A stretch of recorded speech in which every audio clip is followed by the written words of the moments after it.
Bapak Kepala Sekolah Desa 148 Cibaduyut, Bapak Nana Suryana SPD MPD yang sudah ada di tengah-tengah kita. Yang saya hormati Bapak dan Ibu Guru SD 148 Cibaduyut yang sudah hadir di ruangan ini, dan juga yang saya hormati Ibu Wina Turusina sebagai calon guru penggerak angkatan 9 GDN 148 Cibaduyut Kota Bandung. Assalamualaikum warahmatullahi wabarakatuh. Alhamdulillahirrahmanirrahim. Puji dan syukur marilah kita panjatkan kepada Allah Subhanahu wa Ta'ala atas limpahan karunia hidayah berserta inayahnya. Pada kesempatan kali ini kita bisa berkumpul bersama dalam rangka acara diseminasi budaya positif yang akan dilaksanakan pada kesempatan kali ini, dan mudah-mudahan kegiatan kita hari ini ada dalam lindungan serta Allah Subhanahu wa Ta'ala. Amin ya rabbal alamin.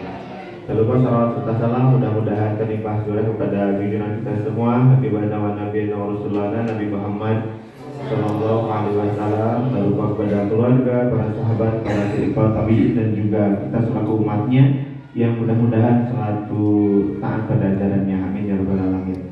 Bapak dan Ibu sekalian, sebelum kita berangkat ke acara inti, ada beberapa poin acara yang akan disampaikan. Yang pertama pembukaan, yang kedua supaya kegiatan kita mendapatkan berkah dari Allah,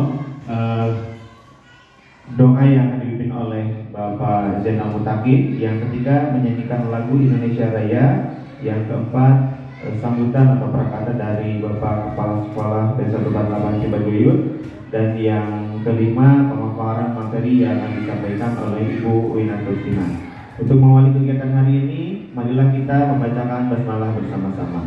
Bismillahirrahmanirrahim. Beranjak ke acara yang kedua, yaitu memohon kepada Allah SWT, berdoa mudah-mudahan kegiatan ini mendapatkan berkah dari darinya, yang akan disampaikan oleh Bapak Zainal Mutakin. Kepadanya disilakan.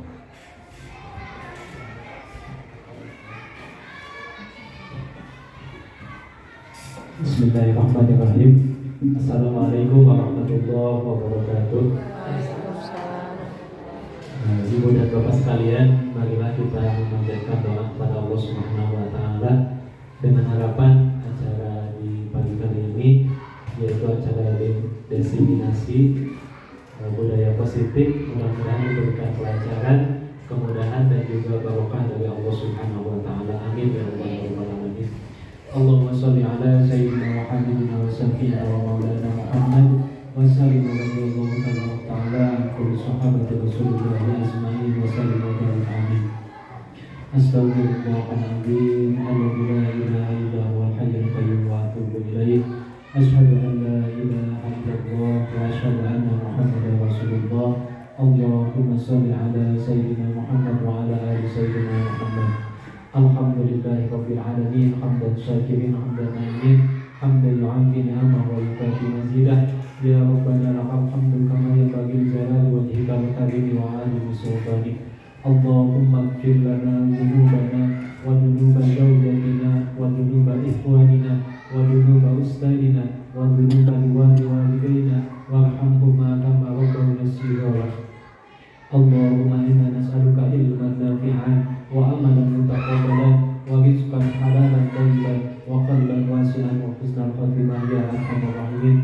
Allahumma ij'al hadha jam'ana jam'an marhuman wa tafarruqana min ba'dihi tafarruqan ma'suman wa la taj'al fina wa la nasakiyan wa la mahruman.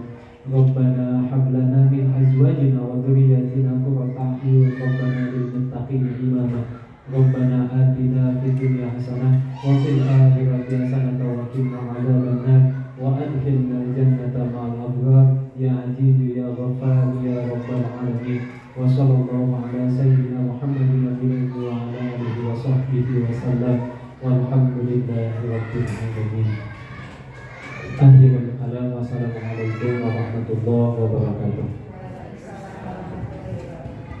Alhamdulillah, terima kasih kepada banyak yang sudah memimpin doa pada kesempatan kali ini. Mudah-mudahan apa yang dipanjatkan dikabul oleh Allah Subhanahu wa Ta'ala. Amin ya rabbal alamin.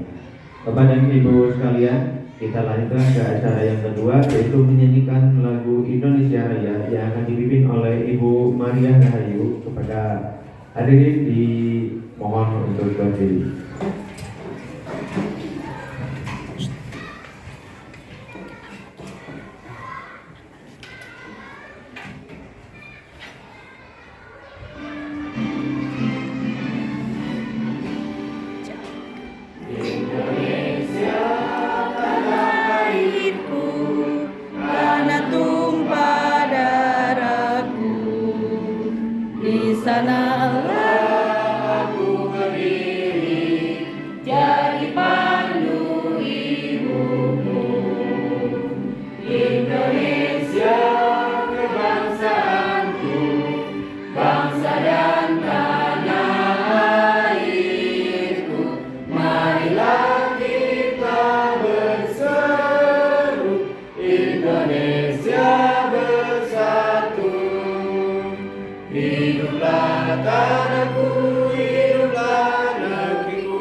Hadirin silakan duduk kembali.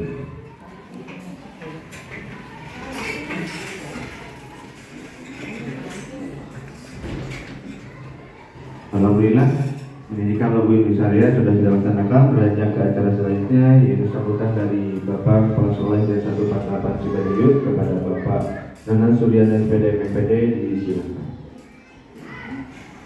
Terima kasih. Bismillahirrahmanirrahim. Assalamualaikum warahmatullahi wabarakatuh. Alhamdulillahirabbil alamin. Alhamdulillahirabbil alamin. Wassalatu wassalamu ala asrofil anbiya'i wal mursalin wa ala alihi wa sahbihi ajma'in, amma ba'd. Pada teman-teman kita panjatkan puja puji sudah syukur kepada dengan bersyukurnya kita bisa berkumpul untuk bersama-sama yang akan disampaikan oleh teman kita dari EGP, dari Bumina, juga dari Pak Ade. Mudah-mudahan membawa keberkahan bagi kita semua dan mendapatkan ilmu untuk bekal, karena ini luar biasa. Diseminasi budaya positif ini untuk juga kehidupan kita di dunia ini, yang mudah-mudahan juga kita positif di dunianya dan juga membawa keberkahan nanti di akhirat. Salawat dan salam semoga tercurahkan kepada kita Habibana Muhammad sallallahu alaihi wasallam, pada keluarganya, dua sahabatnya, mereka dan umatnya sekalian. Ibu bapak,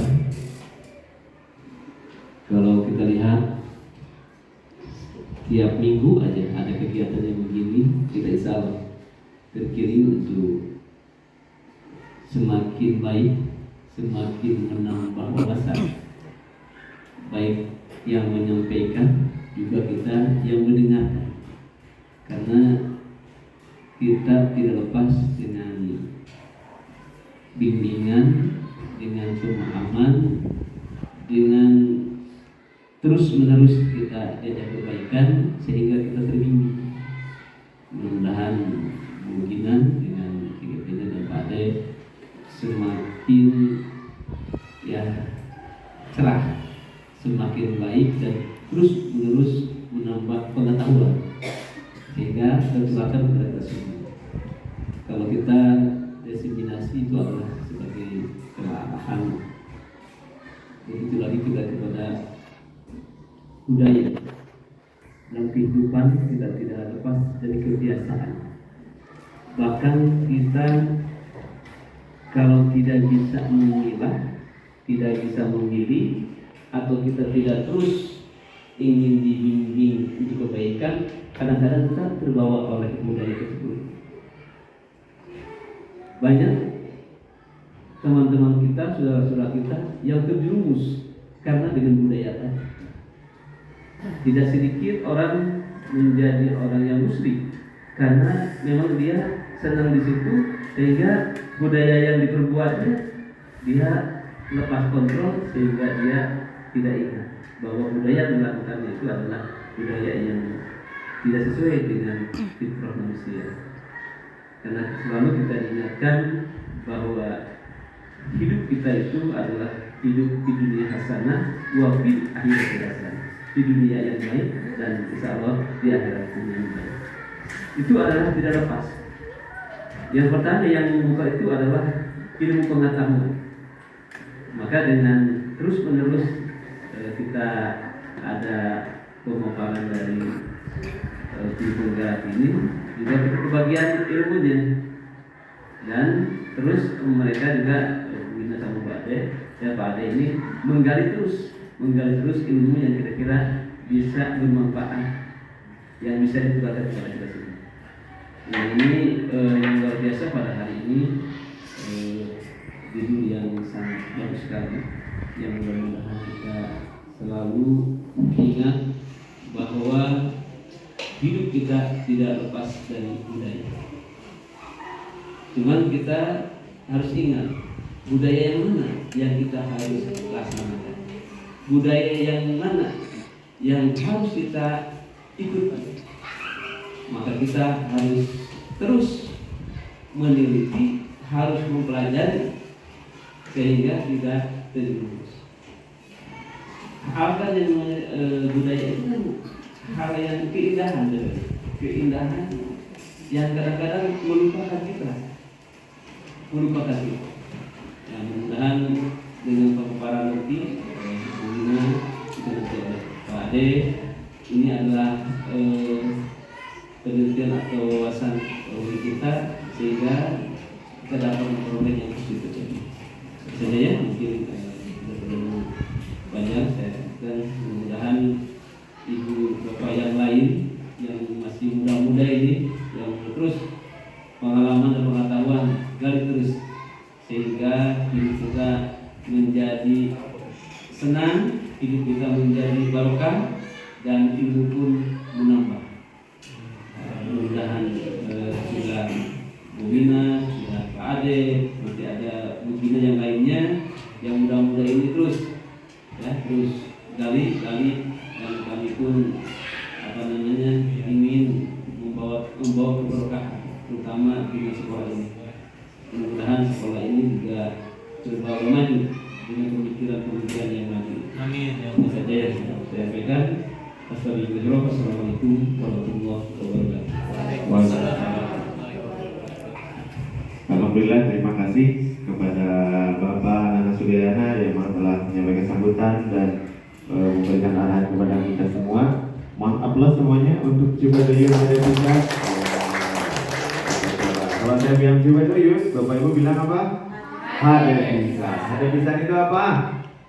Harmonis, agamis, dinamis, eksis, peduli, santun. Coba SD 1 buat nama Cibaduyut. Agamis, dinamis, eksis, peduli dan santun. Oke, tepuk tangan buat semuanya. Alhamdulillah beberapa hal sudah disampaikan. Kita langsung ke poin yang utama atau acara yang paling inti adalah pemaparan tentang budaya positif yang disampaikan oleh Ibu Wina Tursina. Budaya Ibu Wina Tursina disilakan. Aplaus bagi semuanya.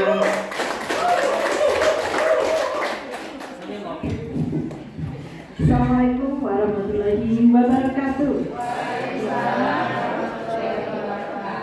Rabbi ishrah li sadri wa yassir li amri wahlul 'uqdatam min lisani yafqahu qawli. Yang terhormat Bapak Kepala Sekolah SDN 148 Cibaduyut, Ibu dan Bapak Guru di SDN 148 Cibaduyut, mohon izin hari ini dengan segala puji mari kita panjatkan kepada Allah Subhanahu wa Ta'ala yang telah dan selalu memberi karunia kepada kita semua, sehingga pada hari ini kita bisa berkumpul, kita bisa bermuajahah dalam keadaan sehat walafiat untuk mengikuti kegiatan berbagi, sebenarnya ini sharing terkait budaya positif. Pertama, bukan untuk menggurui, mohon izin, tapi untuk berbagi dan mungkin nanti bisa saling berdiskusi atau memberikan masukan-masukan. Salawat serta salam semoga tercurah limpah kepada Nabi besar Muhammad Sallallahu Alaihi Wasallam, kepada para sahabatnya, kepada keluarga, sampai kepada kita selaku umatnya yang senantiasa terus belajar sepanjang hayat untuk memberikan pelayanan yang prima kepada siswa-siswi kita. Ibu dan Bapak Guru yang terhormat, izinkan saya Bina Tulisina, CGP Angkatan 9 Kota Bandung akan memaparkan terkait budaya positif. Tentang budaya positif, mungkin ada satu kata Ibu Gina terkait budaya positif. Apa yang terlintas di pemikiran Ibu ketika ada kata budaya positif? Budaya positif menurut saya itu kebiasaan baik yang dilakukan secara terus-menerus, secara bertahap. Terima kasih. Betul sekali bahwa budaya positif itu adalah kebiasaan yang baik. Namun sebelum kita membahas lebih lanjut terkait budaya positif, alangkah baiknya kita memahami atau kita memaknai filosofi pemikiran dari Ki Hajar Dewantara terkait tujuan pendidikan. Menurut Ki Hajar Dewantara, pendidikan adalah menuntun segala kodrat yang ada pada anak-anak agar mereka dapat mencapai keselamatan dan kebahagiaan yang setinggi-tingginya, baik sebagai manusia maupun sebagai anggota masyarakat. Oleh sebab itu, pendidik itu hanya dapat menuntun tubuh atau hidupnya kekuatan kodrat yang ada pada anak-anak agar dapat memperbaiki lakunya, bukan dasar hidupnya dan tumbuhnya kekuatan kodrat anak. Jadi ternyata anak-anak kita yang kita tuntun itu memiliki kodrat alam dan kodrat zamannya. Kita tidak bisa mengubah kodratnya, tapi kita hanya bisa menuntun lakunya. Budaya positif yang kita bahas kali ini, budaya positif di sekolah, yaitu nilai dan kebiasaan di sekolah yang berpihak pada murid agar mereka dapat berkembang menjadi pribadi yang kritis, penuh hormat dan bertanggung jawab sesuai dengan tujuan pendidikan, yaitu terwujudnya profil pelajar Pancasila. Jadi betul tadi yang sudah dikatakan Ibu Gina bahwa budaya positif di sekolah itu adalah kebiasaan anak kita yang kita tuntun, kita tumbuhkan untuk menuju tujuan aslinya, yaitu menuntun anak-anak memiliki karakter profil pelajar Pancasila. Namun yang menjadi pertanyaan, peran kita sebagai guru di sekolah dalam menciptakan budaya positif di sekolah itu seperti apa?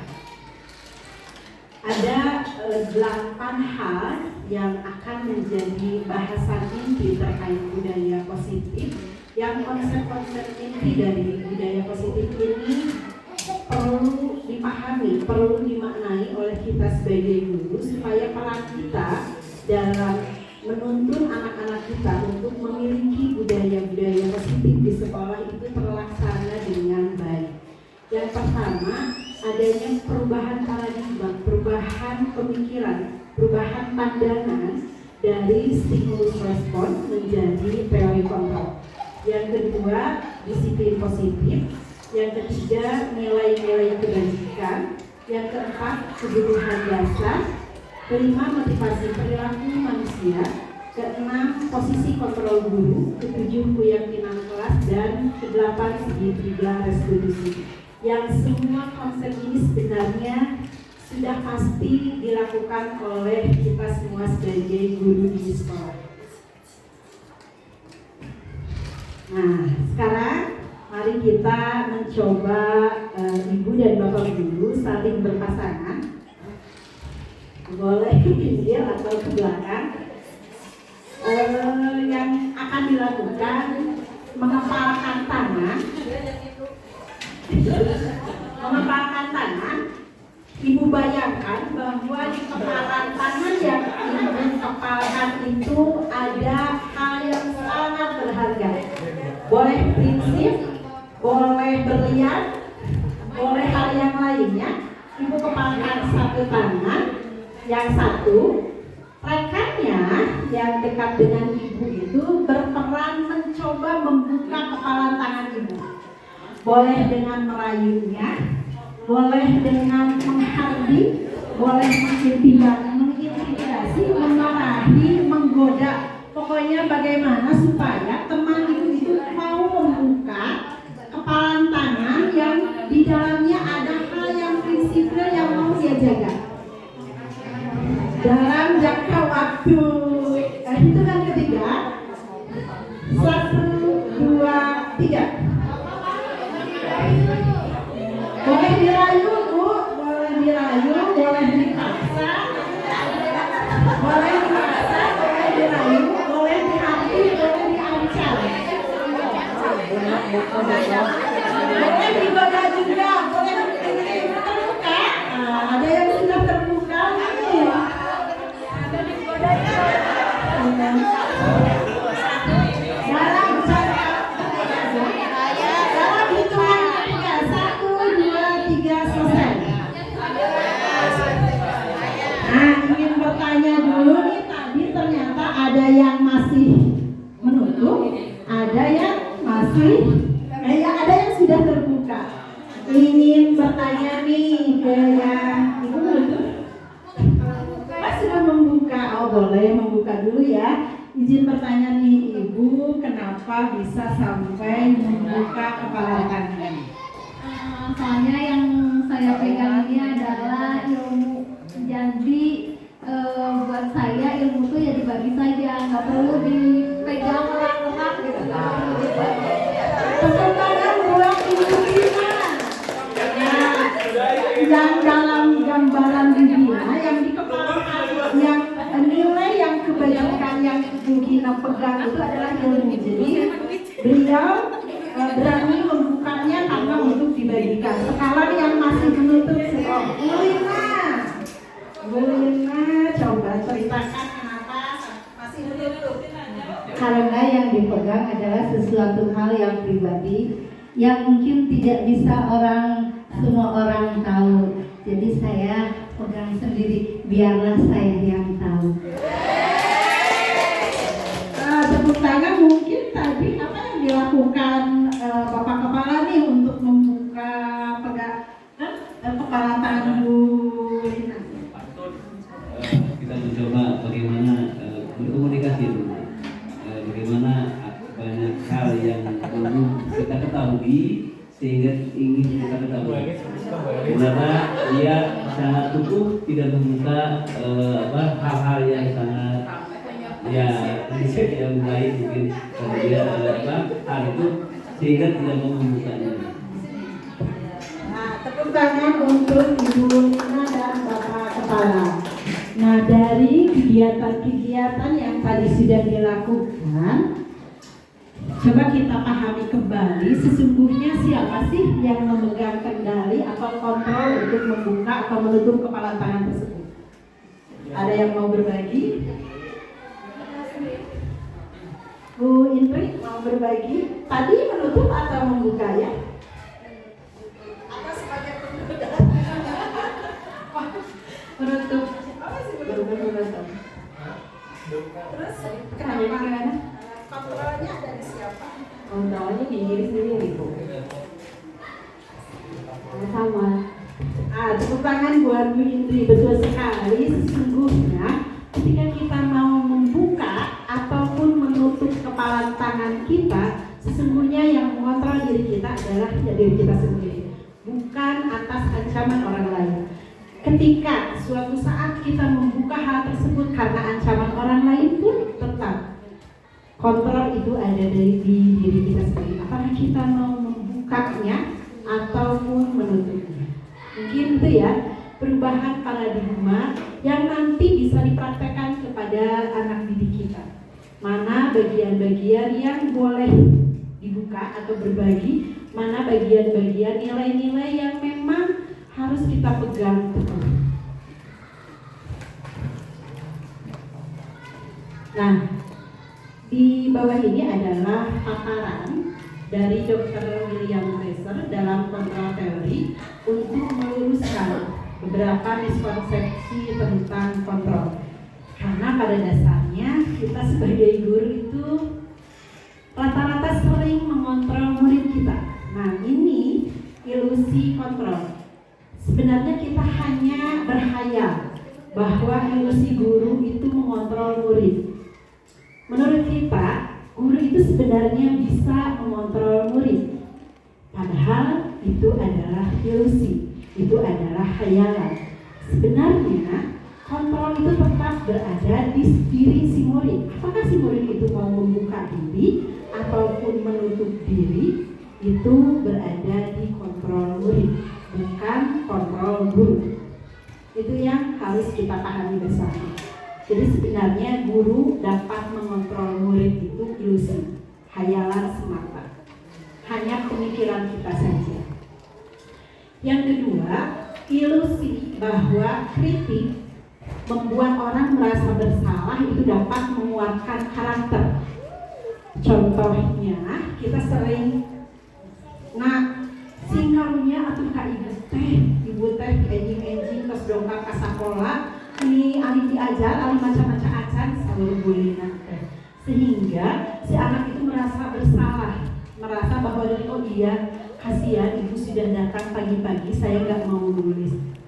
Nah, apa yang guru lakukan itu sebenarnya ilusi, bahwa ketika kita membuat orang lain merasa bersalah dan menuruti kita itu dapat menguatkan karakter. Padahal sebenarnya tidak. Tetap kontrolnya ada di anak. Dan ketika anak itu pun menurut, itu hanya beberapa saat. Dan akhirnya dia akan kembali lagi. Itu yang menjadi ilusi atau khayalan. Yang ketiga, ilusi bahwa orang dewasa memiliki hak untuk memaksa. Ini kembali lagi, kita di sekolah, apalagi sekolah SD, kita menjadi guru, itu berarti menjadi orang yang dewasa. Dan anak-anak itu adalah anak-anak. Ilusinya bahwa kita sebagai orang dewasa itu memiliki hak untuk memaksa kepada anak. Ternyata itu adalah ilusi semata. Yang terakhir, ilusi bahwa semua penguatan positif efektif dan bermanfaat.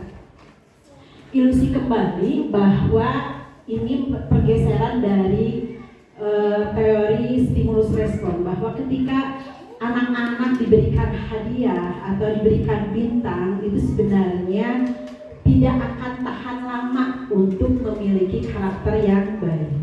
Itu hanya sebagai stimulus respon, bukan teori kontrol.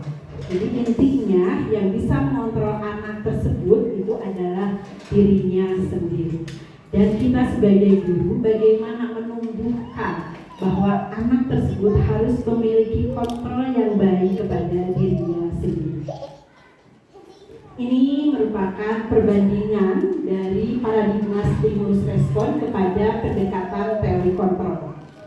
Yang pertama, realitas atau kebutuhan kita itu sama, itu menurut stimulus respon. Tetapi menurut teori kontrol, realitas atau kebutuhan Contohnya ibu-ibu ketika masuk ke ruangan ini, meskipun sama di ruangannya, itu akan memiliki kebutuhan yang tidak sama atau kebutuhan yang berbeda. Begitu juga anak didik kita, ketika masuk ke sebuah ruangan, ke sekolah itu, mereka juga memiliki kebutuhan yang berbeda, kebutuhan yang tidak sama. Yang kedua, semua orang melihat hal yang sama, itu di stimulus respon. Tetapi di teori kontrol, bahwa setiap orang itu memiliki gambaran yang berbeda. Ketika anak didik kita berbuat kesalahan pun, itu dalam tidak akan sama gambarannya menurut kita dan menurut dia sebagai peserta didik. Jadi di teori kontrol itu bahwa setiap orang itu memiliki gambaran yang berbeda. Yang ketiga, kita mencoba mengubah orang agar berpandangan sama dengan kita. Ini yang masih terjadi dan sering terjadi. Bahkan saya pribadi pun sering menganggap bahwa kita harus mengubah orang agar berpandangan sama dengan kita. Padahal sejatinya kita berusaha memahami pandangan orang lain tentang dunia. Bahwasanya setiap orang itu memiliki pandangan yang berbeda tentang satu hal. Itu yang harus kita pahami. Gak mungkin kita membuat orang lain harus sama sepandangan dengan kita. Tapi kita berupaya memahami bahwa orang lain itu memiliki pemahaman yang berbeda. Selanjutnya, perilaku buruk itu dilihat sebagai suatu kesalahan. Sebenarnya semua perilaku itu memiliki tujuan. Ketika anak itu marah atau bertengkar dengan temannya pun, menurut teori stimulus respon, perilaku buruk yang terlihat itu sebagai sebuah kesalahan. Tapi ternyata kita harus mengetahui bahwa ketika anak itu bertengkar, mungkin ada sesuatu di balik yang terjadi itu. Bahwa anak itu memiliki tujuan. Mungkin dia butuh perhatian. Ketika anak-anak contoh di kelas itu tidak boleh makan, tapi anak tersebut makan. Nah, perilaku anak tersebut karena memang memiliki tujuan. Anak butuh, kebutuhan dasarnya itu butuh terpenuhi. Silahkan diberikan untuk makan dulu. Seperti yang dilakukan Fajana itu sebenarnya betul, memenuhi kebutuhan dasarnya. Jadi kita pun ke anak ketika anak melakukan sebuah kesalahan atau perbedaan, tidak langsung menjudge bahwa udah salah tuh gitu. Tapi kita teliti dulu sebenarnya kebutuhan anak itu apa. Gitu ya, apakah anak memang butuh perhatian, butuh rasa nyaman, atau kadang anak-anak juga mencari perhatian dari kita. Selanjutnya, orang lain itu bisa mengontrol saya itu untuk stimulus respon. Ternyata hanya Anda yang bisa mengontrol diri Anda. Jadi kita yang bisa mengontrol diri kita sendiri, bukan orang lain. Selanjutnya, saya bisa mengontrol orang lain. Begitu juga ada pemikiran di stimulus respon itu bahwa kita bisa mengontrol orang lain. Ternyata Anda itu tidak bisa mengontrol orang lain. Selanjutnya, pemaksaan ada pada saat bujukan gagal. Nah, tadi ada yang memaksa nih. Itu karena pada saat dibujuk gagal, jadi dipaksa gitu. Itu teori stimulus respon.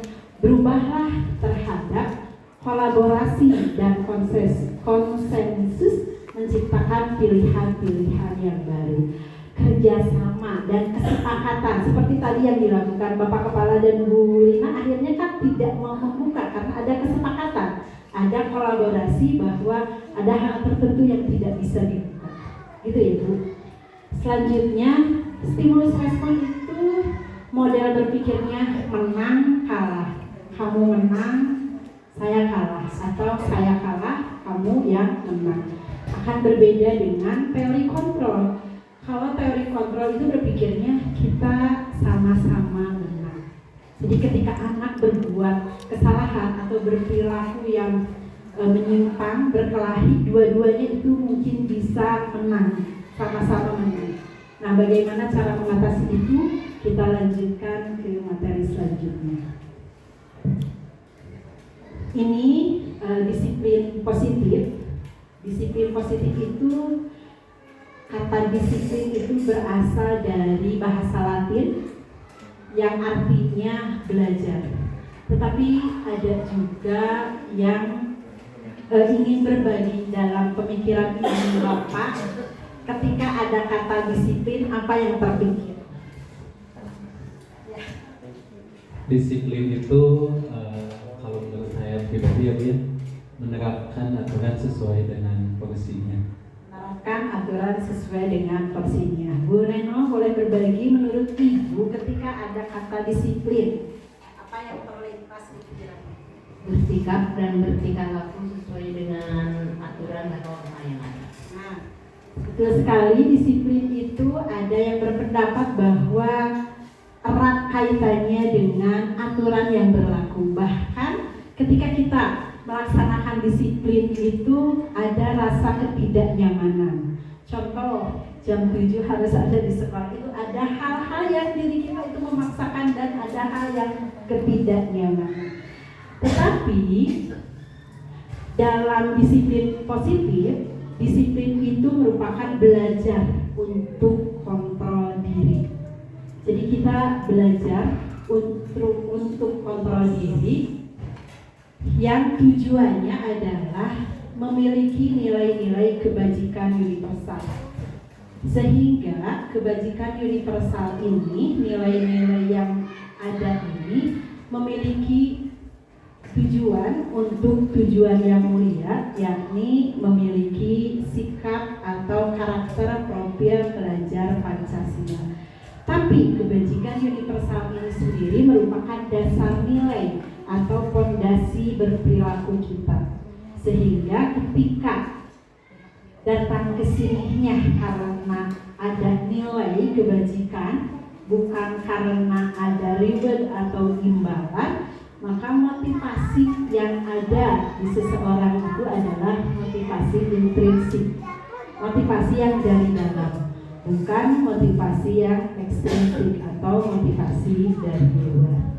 Sehingga disiplin positif itu merupakan salah satu cara penerapan disiplin yang bertujuan untuk menumbuhkan kesadaran serta memberdayakan peserta didik tanpa imbalan ataupun penghargaan. Itu adalah disiplin positif.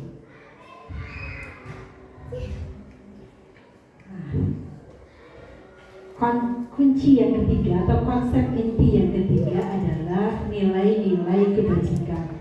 Nilai-nilai kebajikan yang tadi yang dituju oleh disiplin positif itu adalah nilai yang disepakati bersama, lepas dari suku, lepas dari bangsa, lepas dari agama, bahkan lepas dari latar belakang seseorang. Jadi semua akan menyepakati nilai-nilai kebajikan ini.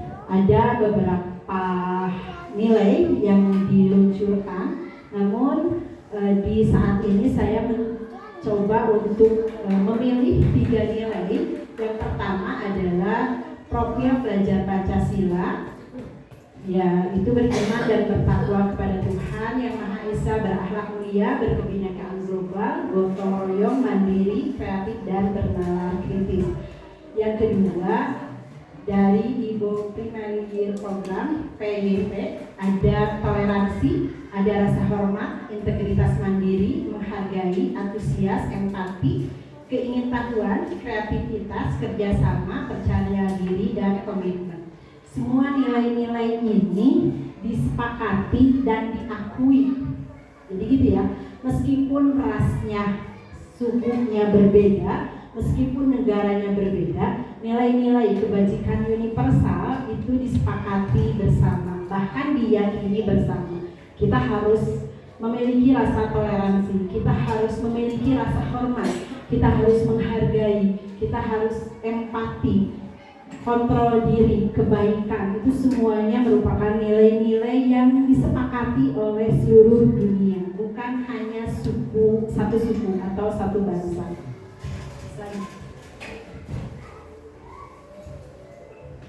Konsep inti yang keempat dari budaya positif itu Kebutuhan dasar manusia merupakan segala sesuatu yang kita lakukan untuk mendapatkan apa yang kita inginkan. Seluruh tindakan yang kita lakukan memiliki tujuan tertentu, dan semua usaha terbaik yang kita lakukan adalah dalam rangka agar kebutuhan dasar kita terpenuhi dengan baik. Ini kebutuhan dasar manusia yang sangat penting untuk dimiliki maknanya oleh seluruh guru-guru. Ada 5 kebutuhan dasar manusia. Yang pertama, bertahan hidup. Bertahan hidup erat kaitannya dengan makanan, pakaian, tempat tinggal, keamanan, kesehatan. Dan peserta didik atau anak didik kita itu harus terpenuhi kebutuhan bertahan hidupnya. Ketika anak-anak dari rumahnya belum sarapan dan datang ke kelas itu lapar, biasanya dia akan mengganggu orang lain atau keluar mengendap-endap dan membeli makanan untuk dimakan, karena memang kebutuhan dasarnya tidak terpenuhi. Nah, kita sebagai guru harus paham, harus peka. Ketika ada anak yang seperti itu, memang dia kebutuhan dasar bertahan hidupnya, makanannya harus terpenuhi dulu sebelum belajar. Jadi jangan memaksakan anak yang sedang lapar harus belajar. Biarkan anak itu memenuhi kebutuhan dasarnya dulu. Yang kedua, kebutuhan kasih sayang dan rasa diterima. Anak-anak juga butuh untuk diperhatikan, dipedulikan, berbagi, kerjasama, bagian dari kelompok, sehingga pola pembelajaran yang dilakukan di kelas itu tidak hanya melulu pribadi, tapi ada bekerja kelompoknya. Anak-anak juga dipedulikan, ditanya bagaimana kabarnya, sehingga anak-anak merasa diterima, merasa dipedulikan, merasa bagian dari kelompok tersebut. Yang ketiga, ada kebutuhan dasar penguasaan. Anak-anak juga ingin memiliki, bahwa dia itu tahu dia memiliki harga diri, keinginan untuk dianggap, keinginan untuk memimpin, keinginan untuk berprestasi, keinginan untuk diakui dan didengar.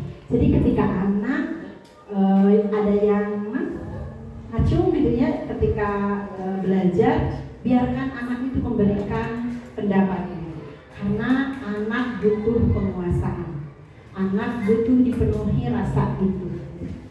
Yang keempat adalah kebebasan.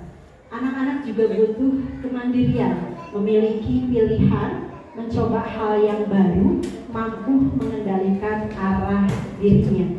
Jadi biarkan anak berupaya untuk mandiri. Kita hanya menuntunnya, bukan menjejalkan pengetahuannya. Biarkan anak mencoba hal yang baru, bukan kita yang memberikannya. Jadi inilah kebutuhan dasar kebebasan yang harus dipenuhi oleh guru. Yang terakhir salah, itu bukan bertahan hidup ya. Tapi anak-anak juga butuh bermain, butuh humor, butuh antusias, dan butuh tertawa. Jadi biarkan di kelas itu tidak hening dengan keriangan anak-anak. Biarkan anak-anak untuk ramai, untuk tertawa, untuk bahagia, karena itu adalah kebutuhan dasar mereka. Ketika senyumnya saja kita larang, ketika kebahagiaan saja kita larang, maka anak-anak tersebut akan berperilaku keluar dari normanya. Jadi begitu Ibu Bapak, bahwa kita juga harus memenuhi 5 kebutuhan dasar manusia. Nah, konsep yang kelima adalah motivasi perilaku manusia. Lanjutnya, bahwa kita berperilaku itu biasanya terdiri dari 3 keinginan. Yang pertama, untuk menghindari ketidaknyamanan atau hukuman. Ini biasanya ada pertanyaan, apa sih yang akan terjadi apabila saya itu tidak melakukannya? gitu ya. Ini adalah menghindari ketidaknyamanan atau menghindari hukuman. Yang kedua, untuk mendapatkan imbalan atau penghargaan dari orang lain. Apa yang akan saya dapatkan apabila saya melakukannya? Contoh, kita guru datang ke sekolah pagi-pagi itu hanya untuk mendapatkan penghargaan dari kepala sekolah, atau murid datang pagi-pagi hanya untuk mendapatkan nilai dari gurunya. Itu hanya memiliki motivasi yang ekstrinsik, motivasinya hanya dari luar, dan diyakini bahwa ketika motivasinya ekstrinsik itu tidak akan bertahan lama. Hanya mungkin ketika penghargaan itu ada, ketika penghargaan atau perhatian tidak ada, dia akan kembali ke kebiasaan awal.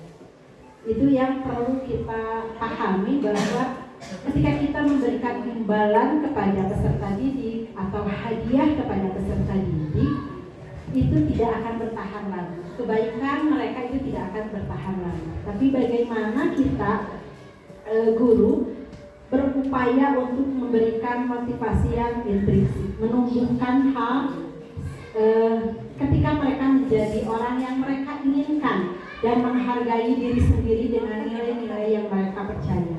Saya datang ke sekolah jam 7 ya karena saya harus jam 7. Saya memiliki nilai bahwa saya memang datang ke sekolah itu bukan karena pujian seseorang atau karena dapat hadiah atau karena dapat trofi bergilir penghargaan, tapi karena memang saya punya nilai. Saya akan melakukan hal tersebut, mau ada prasekolah, mau tidak. Begitu juga murid kita. Bukan karena ada gurunya, tapi dia akan tepat datang waktu karena dia memiliki nilai tersebut.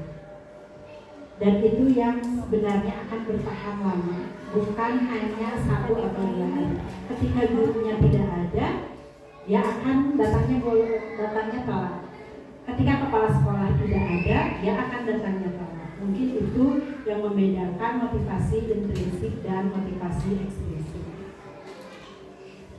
Selanjutnya, ada 5 posisi kontrol guru yang dipahami dari modul di 1.4. Yang pertama, posisi yang dilakukan itu adalah penghukum.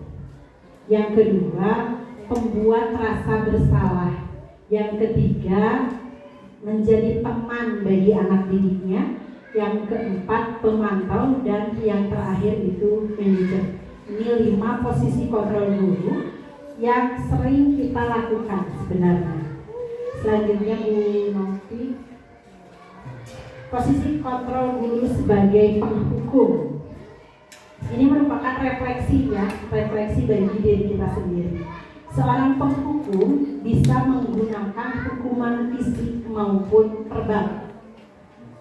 Orang-orang yang menjalankan posisi penghukum senantiasa mengatakan bahwa sekolah itu memerlukan sistem atau alat yang dapat lebih menekan murid-murid lebih dalam lagi.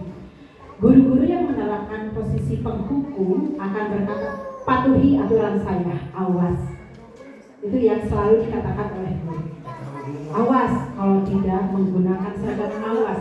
Itu adalah posisi kita sebagai penghukum. Yang kedua, kamu selalu saja salah. Itu kan ada bahasa itu. Yang kedua, pasti selalu yang terakhir selesai greget gitu saja. Terus guru seperti ini senantiasa percaya hanya ada satu cara agar pembelajaran bisa berhasil, yaitu cara menurut dia. Ini yang tadi menganggap bahwa stimulus respon orang lain itu harus berpikiran sama dirinya, gitu ya. Tetapi jangan sampai guru-guru ini berada di posisi penghukum, karena tadi ada kodrat alam dan kodrat zaman. Mungkin pada zaman dulu sering sekali kita mendengar da ibu mah baheula mah guru teh dicepret oge kalau teh teu naon gitu. Tapi berbeda dengan sekarang. Maka berpikirlah bahwa ada kodrat zamannya. Itu terjadi pada zamannya pada zaman sekarang sudah berbeda lagi, kebutuhan anak sudah berbeda lagi. Mungkin ini pergeseran, jadi posisi guru sebagai penghukum itu sudah tidak relevan. Selanjutnya, posisi pembuat rasa bersalah. Sepertinya saya sering melakukan ini. Pada posisi ini biasanya guru akan bersuara lebih lembut, kalau tadi lebih besar, lebih garang, lebih keras. Kalau sekarang posisinya bersuara lebih lembut. Pembuat rasa bersalah akan menggunakan keheningan yang membuat orang lain merasa tidak nyaman, bersalah atau rendah diri. Kata-kata yang keluar dengan lembut akan seperti ibu sangat kecewa sekali dengan kamu. Berapa kali Bapak harus memberitahu kamu ya? Gimana coba kalau orang tua kamu tahu kamu begini? Coba anak itu bertengkar. Kita selalu berkata, bagaimana kalau orang tua kamu tahu kalau kamu sekolah hanya bertengkar bukan belajar? Itu membuat posisi anak memiliki penilaian diri yang buruk terhadap diri mereka sendiri. Murid merasa tidak berharga dan telah mengecewakan orang-orang yang disayanginya. Sehingga di banyak berita terjadilah banyaknya kasus anak yang bunuh diri. Ini karena posisi kita sebagai gurunya membuat anak tersebut merasa bersalah, merasa bahwa dirinya tidak bernilai, merasa bahwa dirinya tidak telah mengecewakan orang-orang yang disayanginya. Selanjutnya, posisi sebagai teman. Nah, ini ada guru-guru yang pada posisi ini tidak akan menyakiti murid, namun akan tetap berupaya mengontrol murid melalui persuasi. Posisi teman pada guru bisa negatif maupun positif. Positif di sini berupa hubungan baik yang terjalin antara guru dan murid. Guru di posisi teman menggunakan hubungan baik dan humor untuk mempengaruhi seseorang. Mereka akan berkata, ayo bantulah demi Bapak, ayo bantulah demi Bapak. Nah, ini posisi teman. Ayo ingat tidak bantuan Bapak selama ini ke kamu seperti apa. Ya sudah, kali ini tidak apa-apa, nanti Ibu bantu bereskan. Hal negatif dari posisi teman adalah bila suatu saat guru tersebut tidak membantu, maka murid akan kecewa dan berkata, saya pikir Bapak Ibu itu teman saya. Murid akan merasa dikecewakan dan tidak mau lagi berusaha. Hal lain yang mungkin timbul adalah murid hanya akan bertindak untuk guru tertentu. Jadi nurut nate hanya ke guru yang dianggap temannya. Ketika masuk guru yang lain ke kelasnya, itu mereka tidak akan mau nurut karena merasa bahwa mereka adalah teman dari guru A tersebut. Karena banyak sekali ini terjadi. Murid akan bergantung pada gurunya tersebut. Ketika gurunya tidak ada, dia tidak akan menurut terhadap guru yang lain. Selanjutnya adalah posisi pemantau. Di sini guru sebagai posisi pemantau berdasarkan pada peraturan-peraturan dan konsekuensi. Dengan menggunakan sanksi, kita dapat memisahkan hubungan pribadi kita dengan murid. Sebagai seseorang yang menjalankan posisi pemantau, pertanyaan yang sering diajukan, coba peraturannya apa? Gitu ya? Apa yang telah kamu lakukan? Sanksi atau konsekuensinya seperti apa? Contoh ketika anak yang kesiangan upacara atau tidak menggunakan baju seragam yang lengkap, itu sering terjadi. Kita sudah ada aturannya, menurut kamu konsekuensinya seperti apa? Contoh, barisnya berpisah dengan teman-teman yang lainnya. Atau ketika kesiangan tidak tuntas mengerjakan, ketika temannya istirahat berarti dianya mengerjakan sampai tuntas. Itu ketika gurunya sebagai pemantau. Nah, menurut teori ini kita di posisi pemantau masih boleh. Jadi disesuaikan dengan aturan yang ada karena sudah mengikuti ke aturan yang ada. Selanjutnya ini adalah posisi terakhir, posisi sebagai manajer. Posisi di mana guru berbuat sesuatu bersama dengan murid, mempersilahkan murid mempertanggungjawabkan perilakunya, mendukung murid agar dapat menemukan solusi atas permasalahannya sendiri. Seorang manajer telah memiliki keterampilan di posisi teman maupun pemantau, dan dengan demikian bisa jadi di waktu-waktu tertentu dia akan menjadi teman, di waktu tertentu dia akan menjadi pemantau. Namun bila kita yang menginginkan murid kita menjadi manusia yang merdeka, mandiri dan bertanggung jawab, kita perlu mengacu kepada restitusi yang dapat menjadikan murid kita sebagai seorang manajer bagi dirinya sendiri. Nanti akan lebih lanjut, posisi kontrol guru sebagai manajer ini adalah posisi yang harus dilakukan, yang sebenarnya menjadi pilihan bagi kita sebagai guru. Nah, penerapan posisi kontrol sebagai guru, karena kita sudah mempelajari hal yang tadi, kira-kira ketika ada siswa menggunakan atribut seragam lengkap saat upacara bendera, gurunya berkata hormat bendera selama 1 jam. Kira-kira posisi kontrol gurunya itu sebagai apa? Dari 5 posisi kontrol. Mungkin itu posisinya menghukum ya. Betul sekali, tepuk tangan untuk bahwa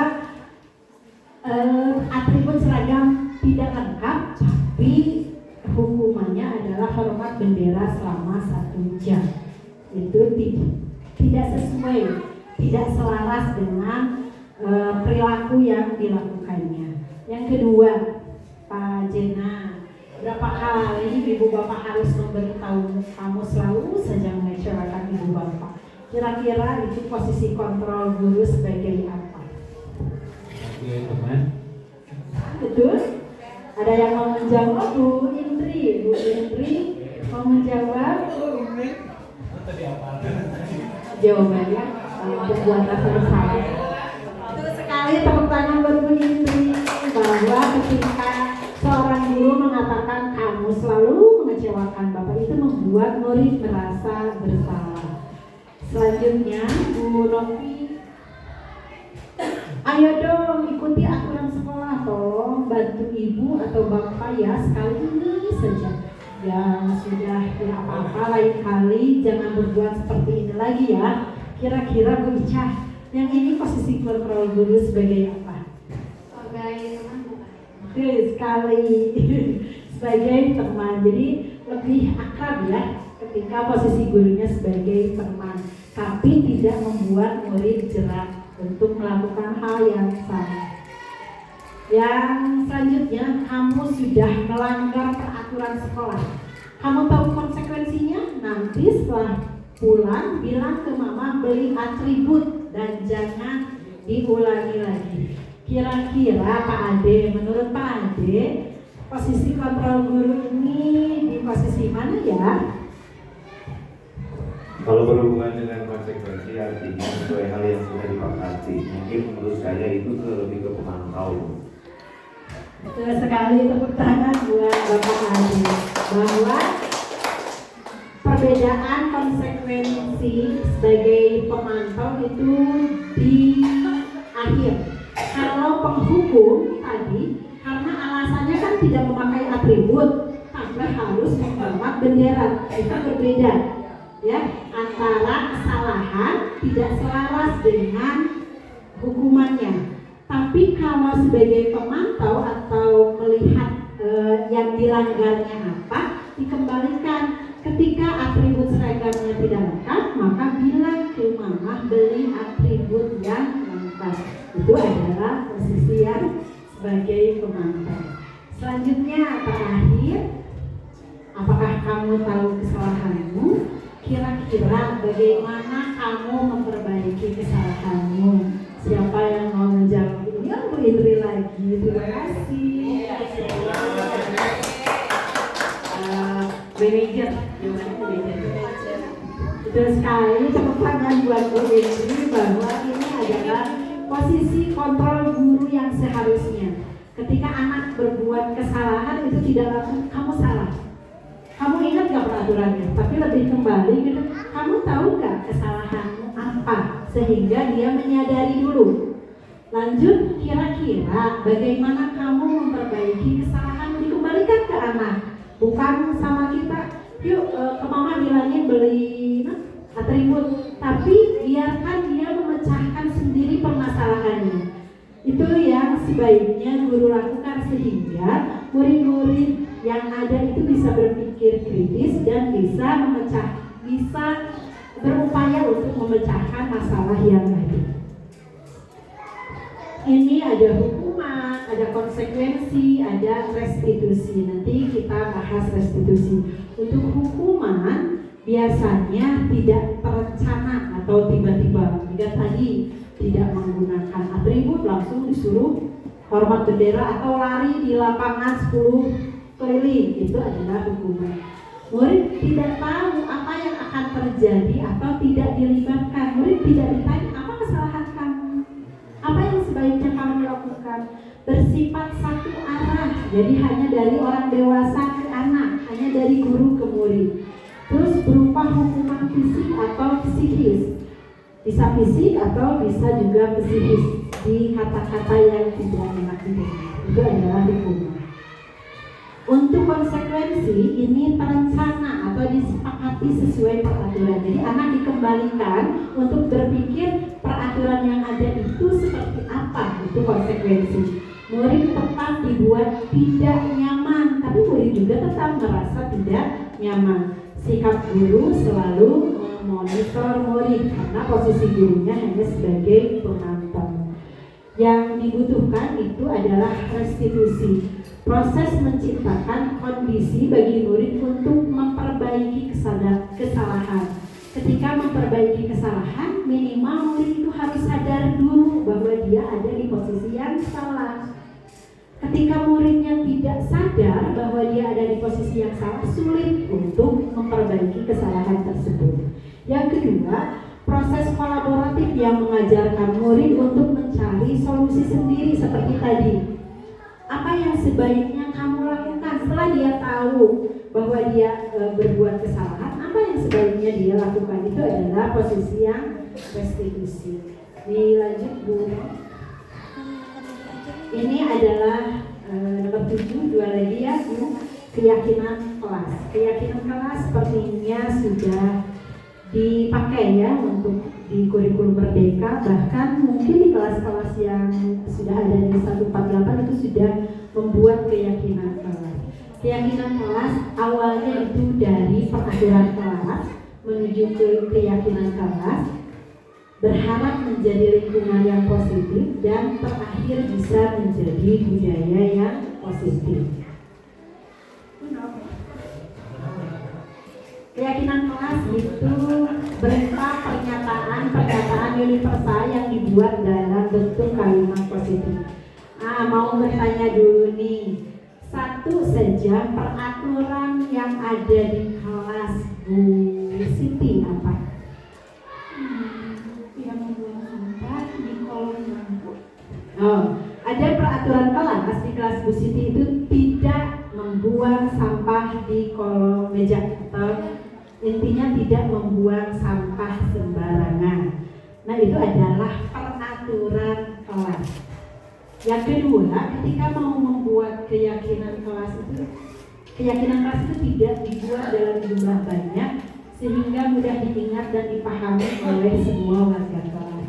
Semua anggota kelas hendaknya ikut berkontribusi dan terakhir semua anggota kelas bersedia meninjau kembali keyakinan kelas dari waktu ke waktu. Ini proses pembuatan keyakinan kelasnya. Tadi menuliskan peraturan kelas yang ada. Tadi peraturannya tidak boleh membuang sampah di kolong meja. Itu harus berasal dari murid. Jadi ibu biarkan anak-anak menuliskan peraturan dulu di kertas yang nanti bisa ditempel di papan tulis. Anak-anak membuat tulisan dulu, mereka ingin apa, aturan apa yang ada di kelas yang sudah mereka mau dan mereka ketahui. Yang kedua, diskusi untuk mengubah peraturan kelas menjadi kalimat yang positif. tadi tidak boleh membuang sampah. Kira-kira kalimat positifnya seperti apa Bu Gina? Kan tadi Bu Siti itu menyatakan bahwa peraturan di kelas itu tidak boleh membuang sampah di kolong meja. Kira-kira kalimat positifnya seperti apa? Buang sampah. Ya boleh, tadi betul sekali, buang sampah pada tempatnya. Jadi kalau bedanya peraturan kelas dengan keyakinan kelas itu di sana. Dalam keyakinan kelas itu tidak diperkenankan untuk kata-kata yang negatif, tapi harus bersifat positif. Jadi ubah dulu peraturan yang ada, diubah dulu. Jangan kata ada tidak atau jangan. Jangan bertengkar dengan teman. Ubah dulu kalimatnya menjadi kalimat-kalimat yang positif. Saat berteman dengan teman atau hal yang lain. Yang kedua, yang ketiga, menyarikan peraturan kelas menjadi nilai kebajikan atau keyakinan yang perlu dianut dalam kelas. Dirubah lagi ketika sudah menjadi kalimat-kalimat yang positif. Tadi buang sampah pada tempatnya, bukan pada temannya. Itu adalah kalimat yang positif. Maka salingkan kepada nilai-nilai kebajikan. Kira-kira Pak Ade, nilai kebajikan apa ya yang bisa dibuat dari membuang sampah pada tempatnya? Kebersihan sebagian dari iman. Nah, betul sekali, kebersihan sebagian dari iman. Jadi itu yang menjadi nilai kebajikan. Keyakinan kelas. Jadi tidak boleh keyakinan kelas itu kata-katanya negatif, harus positif. Berbeda dengan peraturan kelas. Ini yang perlu kita pahami bersama, karena sebenarnya kemarin-kemarin sebelum Wina mengikuti kegiatan ini, Wina berpikirnya keyakinan kelas itu adalah peraturan kelas. Tidak boleh A, tidak boleh B, tidak boleh menghardik teman, terus tidak boleh menyimpan barang sembarangan. Itu tidak boleh. Tapi ternyata kembali lagi ke nilai-nilai kebajikan yang bisa menjadi pegangan bagi anak-anak. Kembali lagi, harus saling menyayangi, saling menghormati, toleransi. Jadi kata-katanya pendek, tapi mudah diingat oleh anak. Nanti ketika ada kejadian, anak-anak dikembalikan keyakinan kelas kita itu seperti apa. Oh, kita harus saling menyayangi ketika bertengkar kan? Itu. Jadi bukan tidak boleh bertengkar, tapi saling menyayangi. Ternyata dari kalimat positif pun itu bisa menjadi budaya yang positif. Itu perubahan paradigma yang tadi. Selanjutnya, pendalaman keyakinan kelas menggunakan tabel P dan Y.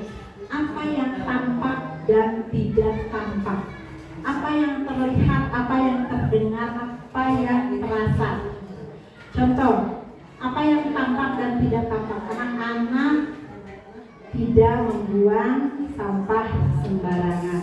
Yang tidak tampaknya, anak-anak masih membuang sampah sembarangan. Terus kalau yang terlihat, anak-anak saling bersalaman dengan teman. Yang terdengar, ucapannya kasar atau ucapannya sudah baik, itu ya. Jadi digali kembali dari kata-kata atau keyakinan kelas yang tadi. Dan terakhir ada pendalaman keyakinan kelas bagi peran antara guru dengan murid. Ketika contoh saling menyayangi, gurunya harus bagaimana anak-anak?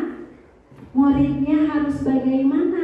Murid yang satu ke murid yang satu ke temannya, atau murid ke gurunya. Jadi ada berbagi peran dari keyakinan kelas yang sudah dilakukan. Contoh, ketika harus saling menyayangi berarti murid juga contohnya bersalaman ketika bertemu dengan guru. Gurunya ketika bertemu dengan murid mengucapkan salam, itu ya yang terlihat terdengar. Jadi ada berbagi peran yang dimaknai oleh murid, bukan hanya keyakinan kelas yang pertama saling menyayangi atau toleransi. Murid-murid harus sampai tahu perannya ketika toleransi itu harus seperti apa, perannya ketika saling menyayangi itu harus seperti apa. Selanjutnya, terakhir ada segitiga restitusi. Segitiga restitusi ini adalah proses dialog yang menciptakan kondisi bagi murid untuk memperbaiki kesalahan mereka sehingga mereka bisa kembali pada kelompok mereka dengan karakter yang lebih kuat. Ketika ada kejadian, karena di proses belajar mengajar itu banyak kejadian murid-murid itu melakukan sebuah kesalahan atau bahkan bertengkar dengan murid yang lainnya.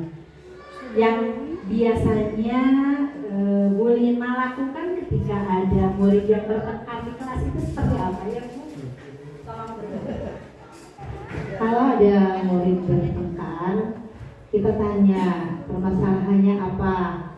Nah, setelah mereka mengungkapkan kesalahannya atau permasalahannya, maka kita damaikan ya, dan menasihati tidak pada mereka tapi pada yang lain juga, bahwa tidak untuk mengulangi lagi dan saling memaafkan untuk tidak kembali terjadi. Seperti itu mungkin.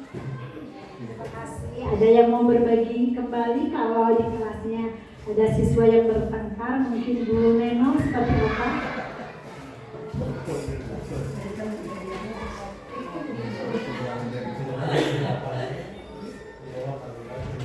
Berusaha untuk mendamaikan anak-anak itu. Jadi kita ngobrol gitu ya, mencari akar permasalahannya, mengapa mereka bertengkar, kemudian kita cari solusinya untuk mendamaikan mereka.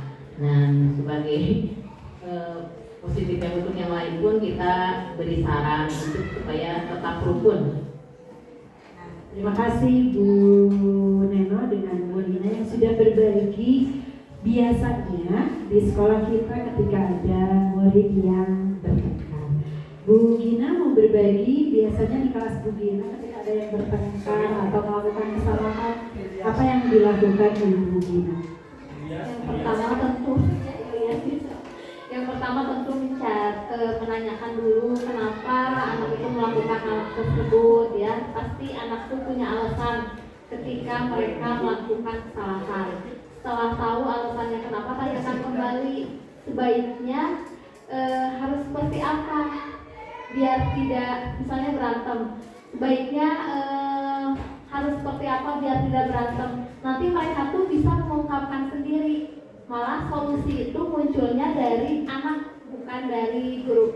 Dan guru itu membantu. Ya betul, karena memang jawaban anak tuh memang jawaban yang kita harapkan. Hanya mereka tuh mungkin lupa, jadi perlu diingatkan. Terima kasih Bu Gina sudah berbagi. Ternyata guru-guru di SD 148 itu sudah mulai melakukan segitiga restitusi. Segitiga restitusi ini juga merupakan proses kolaboratif yang mengajarkan murid untuk mencari solusi masalah mereka dan membantu murid berpikir tentang orang seperti apa yang mereka inginkan menjadi tujuan mulia dan bagaimana mereka harus memperlakukan orang lain. Jadi bukan hanya memperbaiki kesalahan dirinya sendiri, tapi bagaimana juga dia harus memperlakukan orang lain. Jadi sesuai dengan tujuan pendidikan Ki Hajar Dewantara tadi ya. Jadi bukan hanya memperbaiki diri, tapi memperbaiki masyarakat yang ada. Ada 9 ciri restitusi. Yang pertama, bukan untuk menebus kesalahan, namun untuk belajar dari kesalahan. Sebenarnya akar kata dari restitusi itu adalah ganti rugi. Ternyata secara hukum kalimat restitusi itu adalah ganti rugi. Tapi di guru penggerak, ciri restitusi itu bukan untuk menebus kesalahan. Ketika anak kita melakukan kesalahan, ketika kita panggil itu bukan untuk menebus kesalahan, namun untuk belajar dari kesalahan. Itu. Yang kedua, memperbaiki hubungan. Ketika sudah bertengkar, bagaimana cara dia memperbaiki hubungan. Dan akhirnya guru itu hanya menguatkan, solusinya tetap harus dari anak itu sendiri. Yang ketiga, tawaran bukan paksaan. Jadi jangan sampai harus memaafkan atau harus minta maaf secara cepat. Tidak seperti itu, tapi tawarkan kepada anak harus bagaimana, apa yang sebaiknya kita lakukan. Biarkan anak yang mencari solusi permasalahannya. Kita hanya menuntun mereka, bukan memaksa mereka.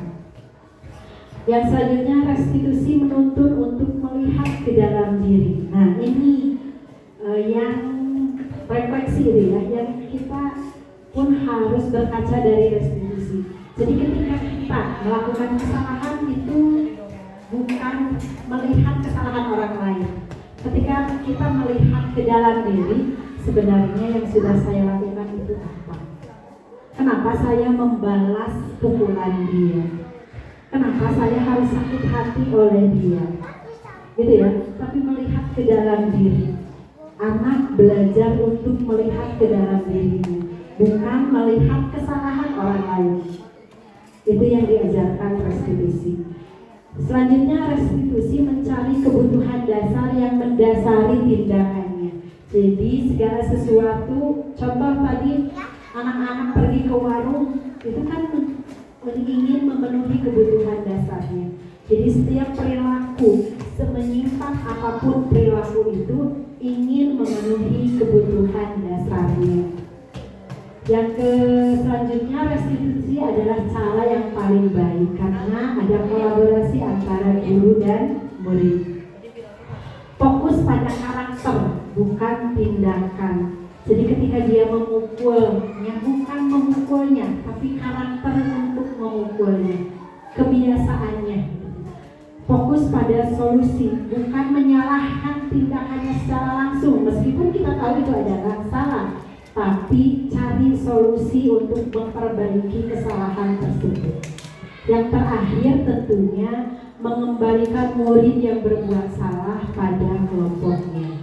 Karena pada dasarnya setiap manusia itu pernah melakukan kesalahan. Tapi bagaimana dia memperbaiki kembali kesalahan tersebut, karena masa depan seseorang itu masih suci. Seburuk apapun masa lalunya, masa depan seseorang itu masih suci. Maka kembalikan murid yang berbuat salah itu pada kelompoknya, bukan dihakimi atau dimarginalkan atau dikucilkan, tapi bagaimana dia sadar memperbaiki diri, meyakini kebajikannya, karena masa depan dia itu masih suci. Selanjutnya, ini adalah segitiga restitusi yang ditawarkan. Yang pertama, menstabilkan identitas. Yang kedua, validasi tindakan yang salah. Dan terakhir, menanyakan keyakinan. Biasanya kalau yang mengurut atau sistematis itu dari menstabilkan identitas. Yang kedua, validasi, dan ketiga, menanyakan keyakinan. Namun ada beberapa hal di beberapa orang yang tidak berurut, tapi itu masih diperbolehkan. Selanjutnya, dalam menstabilkan identitas untuk membuat anak yang merasa gagal karena berbuat salah menjadi positif terhadap dirinya. Guru itu berkata, berbuat salah itu hal yang manusiawi. Tidak ada manusia yang sempurna. Bapak Ibu juga pernah berbuat salah. Itu. Jadi ketika anak berbuat salah, jangan Ari kamu gitu. Anaknya akhirnya akan merasa dirinya gagal. Tapi kembalikan, stabilkan identitasnya dulu. Ibu juga, kamu berbuat salah manusiawi, ibu juga manusia, pernah berbuat kesalahan. Sehingga anak itu merasa sama, stabil, tidak dihujat atau tidak disalahkan, tidak dipojokkan. Selanjutnya kita pasti bisa menyelesaikan permasalahan ini. Diyakini bahwa anak-anak itu akan mampu menyelesaikan permasalahan ini. Bapak Ibu itu tidak tertarik untuk mencari tahu siapa yang benar, siapa yang salah. Bapak Ibu lebih tertarik untuk menyelesaikan masalah. Jadi kan biasanya saya pribadi sahan salah, kita mencari siapa yang salah, sahan mulai, gitu kan? Akhirnya silih tuduh anak-anak muda, si A mulai, si B mulai. Ternyata ada kata-kata untuk menstabilkan identitas anak. Bapak Ibu itu tidak tertarik dan untuk mencari tahu siapa yang salah, tapi lebih tertarik menyelesaikan masalah. Jadi si anak itu berpikir ke dalam, bukan akan menyalahkan orang lain. Kalau kamu menyalahkan dirimu sendiri terus-menerus, apakah kamu bersikap baik pada dirimu sendiri? Jadi anak-anak belajar untuk menghormati dirinya sendiri, untuk memiliki harga diri. Jadi bukan untuk dipojokkan. Selanjutnya, memvalidasi tindakan, membantu siswa mengenali basic need, kebutuhan yang ingin dipenuhinya. Ketika melakukan kesalahan itu, pada dasarnya setiap manusia memiliki tindakan yang memiliki tujuan, yakni memenuhi kebutuhan, apakah itu penguasaan, kebebasan, kasih sayang, rasa diterima, kesenangan, ataupun bertahan hidup. Guru dalam kegiatan memvalidasi tindakan ini bisa berkata, kamu bisa saja melakukan hal yang lebih buruk dari ini, tapi kamu tidak melakukannya, kan? Contohnya anak itu hanya mencoret buku tulisnya, tidak sampai menyobeknya. Guru bisa berkata, kamu bisa saja menyobek buku itu, tapi kamu tidak melakukannya, kan? Itu adalah kata-kata untuk memvalidasi tindakan. Kamu pasti punya alasan mengapa melakukannya. Apa yang penting bagi kamu? Kamu boleh tetap berusaha menjaga sikap itu, tapi tambahkan sikap yang lain yang baru. Contohnya, Bu, kan saya harus mempertahankan diri atau membela diri karena si A-nya mengejek saya, gitu ya. Alasannya suka seperti itu. Jadi kamu boleh tetap berusaha menjaga sikap itu, tapi tambahkan sikap yang lain yang baru. Apa? Gitu. Jadi selalu bertanya, maukah kamu belajar cara lain untuk mendapat yang kamu butuhkan tanpa harus memukul? Gitu ya.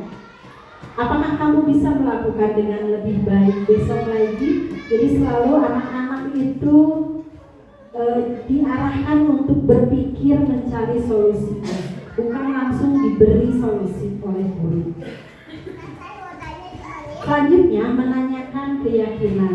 Ketika anak melihat kesalahannya dihubungkan dengan norma sosial dan nilai-nilai yang mendasari manusia berinteraksi dengan orang lain, guru akan berkata, apa keyakinan kelas kita? Jadi ketika sudah membuat keyakinan kelas, ketika anak-anak sudah memukul, itu akan kita tanya, sebenarnya perilaku kamu itu sudah sesuai tidak dengan keyakinan kelas kita, gitu ya? Atau coba keyakinan kelas mana yang sudah kamu langgar? Itu adalah menanyakan keyakinan.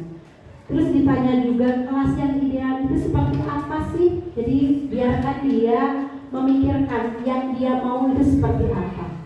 Kamu ingin jadi anak seperti apa? Gitu ya. Ketika kamu melakukan itu, kamu menjadi orang seperti apa? Contoh, ingin menjadi toleran, ingin menjadi orang yang menghormati orang lain, itu bisa muncul dari anak-anak.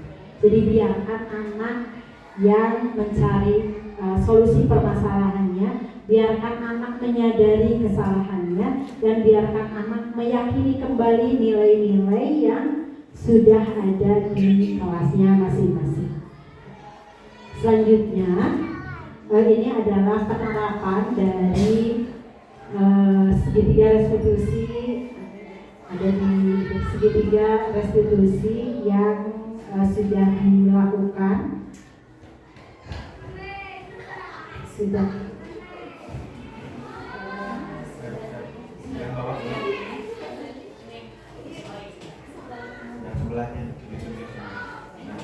ini kasus yang pertama, Sanala itu bertengkar dengan Maya. Sanala itu sakit hati karena diejek, tulisannya jelek seperti sandi rumput. Ia marah dan mencoret pipi Maya dengan pipes. Ini mencoba melakukan segitiga restitusi. Silahkan disimak ya. Jelek seperti sandi rumput. Ia marah dan mencoret pipi Maya dengan pipes.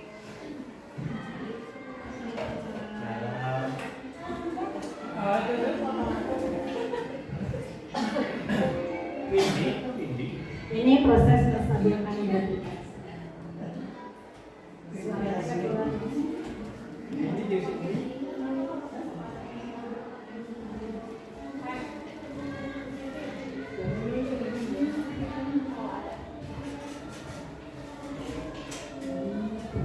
Ini menstabilkan identitas. Ibu akan melakukan hal yang sama. Jadi bukan pembenaran, tapi menstabilkan.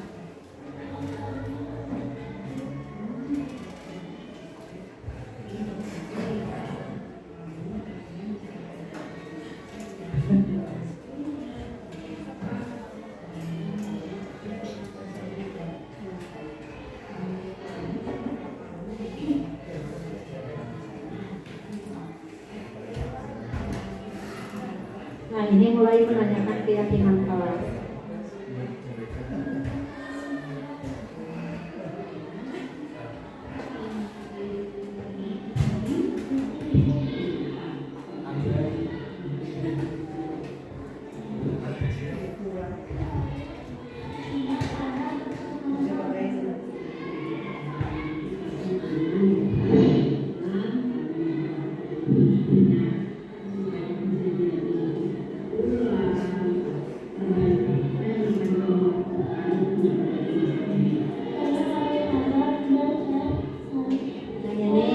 Mengembalikan ke anak bahwa apa solusi yang harus diambil.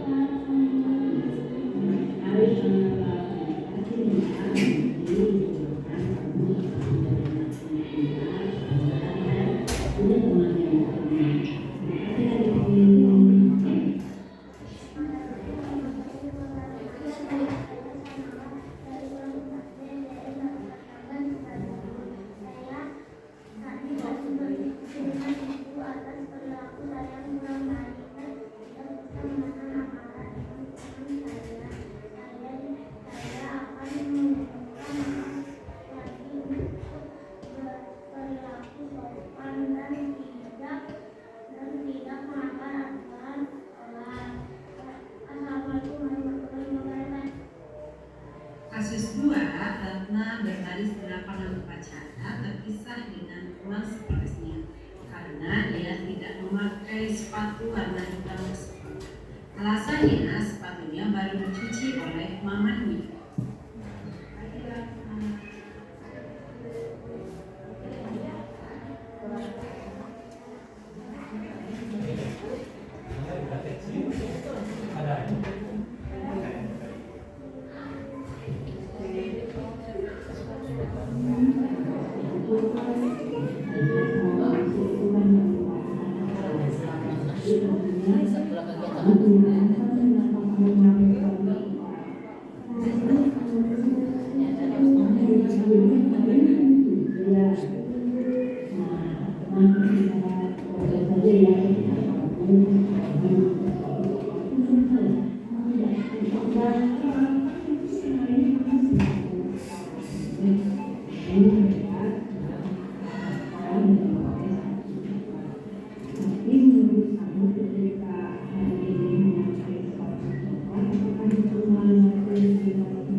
itu merupakan Sekian, terima kasih sudah dikonsultasi. Assalamualaikum warahmatullahi wabarakatuh. Jadi itu adalah penerapan segitiga restitusi terhadap anak yang melakukan pelanggaran atau melanggar aturan-aturan yang ada di sekolah. Jadi biarkan anak menyadari dulu kesalahannya, biarkan anak mencari solusi dari permasalahannya, dan biarkan anak meyakini kembali nilai-nilai kebajikan yang sudah ada di kelasnya. Jadi tanpa menghakimi, tanpa menyudutkan, atau tanpa melukai harga diri anak tersebut. Mungkin dari pemaparan yang sudah saya paparkan, ada yang mau berbagi atau mau bertanya, dipersilakan. Ada sekali ngobrol masalahnya gimana? Ngobrol ya. Di kelas ibu ya ada anak yang selalu ngobrol, udah beberapa kali tidak bisa diatasi. Gimana solusinya? Terima kasih pertanyaannya Ibu Aisyah. Ibu Aisyah punya kasus nih di kelasnya, ada anak yang suka ngobrol di pelajaran apapun, bahkan mungkin sudah diberitahu ya. Bahkan hobinya juga ditanya ngobrol. Bahkan hobinya juga ngobrol. Ya karena memang untuk mencapai budaya yang positif itu perlu proses. Yang pertama, mungkin tadi bisa melakukan segitiga restitusi, stabilkan identitasnya dulu. Kita ajak dia berdialog. Diajak, kan hobinya ngobrol, kita ajak ngobrol. Kenapa anak tersebut ngobrol terus? Kita ajak dia untuk mencari tahu apakah yang dilakukannya itu sudah benar atau belum. Tapi jangan dari kita bahwa ngobrol teh salah. Tapi biarkan anak yang menyadari dulu. Jadi lakukannya dialog, bukan mencemooh. Itu yang pertama, stabilkan identitasnya dulu. Menerangkan misalnya dia menjawab terus, jadi ngerembet ke yang lain, dia sendiri gitu. Jadi tidak fokus lagi ke guru, ya. Menerangkan misalnya bahasa Indonesia ini. Terus dia ngerembet ke yang lain gitu. Jadi terpisah ngobrol sendiri gitu. Coba melakukan pendekatannya secara individual, jadi tidak dilakukan di ruangan kelas. Contoh seperti yang Wina lakukan tadi, Bu. Jadi ajak anak untuk berdialognya secara sendiri, jadi duaan, dari hati ke hati, ngobrolnya dari hati ke hati, tidak di depan anak yang lain. Ketika kita memperbaiki anak di depan anak yang lain, ditakutkan itu melukai harga dirinya. Jadi biasakan ketika menangani anak-anak yang cukup bermasalah itu obrolannya pribadi tanpa ada orang lain. Setidaknya kita menstabilkan dulu dirinya. Ngobrol mah ibu bisa ngobrol, gitu kan? Jadi ajak dia untuk merasa nyaman dulu, distabilkan dulu, nyaman dulu dengan diri kita. Baru nanti validasi tindakan menurut kamu ngobrol itu gitu, benar atau tidak. Biarkan dia yang memberitahu bahwa apa yang dilakukannya salah atau tidak. Yang terakhir itu harus melakukan dulu, membuat dulu keyakinan di kelas. Jadi bukan peraturan tidak boleh ngobrol, tapi lakukan dulu keyakinan kelas. Setelah kita memiliki keyakinan kelas, setiap hari kita bisa mengingatkan. Jadi sebelum belajar itu diingatkan kembali kepada keyakinan kelas yang sudah dibuat.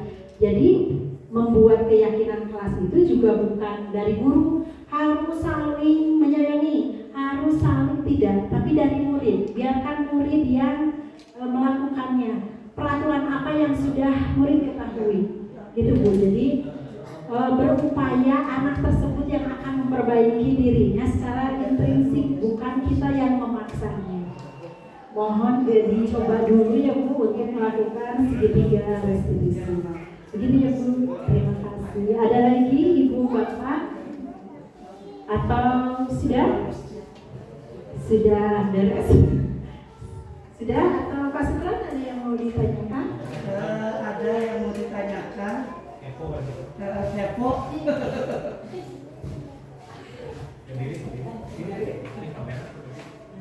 Assalamualaikum warahmatullahi wabarakatuh. Nama saya Muhammad Syukur dari GPAI Alamat Rancamanya City. Gini, gimana solusinya kalau di kelas itu anak-anak itu tapi apa ya, dia itu kalau berbicara itu tinggi sekali. Misalnya Pak, saya pernah umroh, saya pernah ke Mesir, saya pernah jalan-jalan ke Eropa. Itu gimana itu solusinya untuk supaya anak itu ya sebagaimana dia usianya lagi. Terima kasih. Terima kasih. Bapak Ustaz, ini ada katanya kasusnya anak-anak tersebut itu halu apa memang sudah itu benar-benar sudah pergi atau halu? Nah, coba nanti Bapak melakukan dialog juga, Pak. Anak tersebut harus diketahui juga benar atau tidaknya. Itu yang pertama. Yang kedua, yang mempengaruhi perilaku anak itu adalah kebutuhan dasarnya. Dia mungkin butuh perhatian, dia mungkin butuh pengakuan.